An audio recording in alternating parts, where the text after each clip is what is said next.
Welcome to our channel. Today we how to connect PayPal to accounting for 1099K reconciliation, complete guide step by step clearly.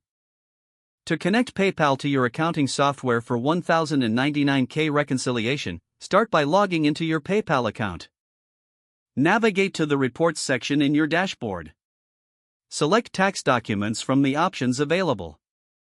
Locate the 1099K section and download the relevant reports for the tax year you need.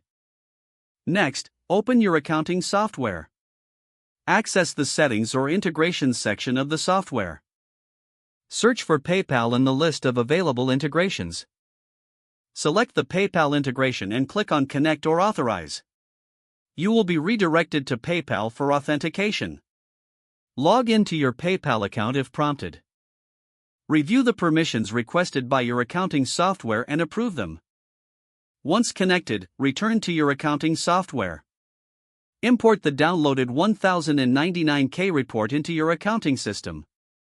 Map the fields from the 1099K report to the corresponding categories in your accounting software. Ensure that the amounts are correctly allocated to income accounts. Review the imported data for accuracy. Make any necessary adjustments or corrections to the entries. Reconcile the imported totals with your bank statements in your accounting software. Generate a reconciliation report once you're satisfied with the alignment. This process helps ensure your records are accurate and ready for tax season. Save your work and secure your reports for future reference. If the page does not load, refresh the browser or try again in a private or incognito window. Make sure you are using the correct email address, then retype it carefully to avoid small typos.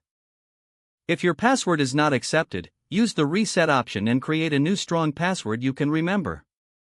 Check your spam folder for verification or security emails, then complete any requested confirmation steps. Enable two-factor authentication if available to improve account security and reduce unauthorized access risk. After signing in, review your profile details so your contact information and settings are accurate and current. If you see an error message, note it down and try again after restarting your device and internet connection. Log out when you finish, especially on shared devices, to keep your account and payment information secure. Don't forget to like this video and subscribe to our channel for more step-by-step tech guides.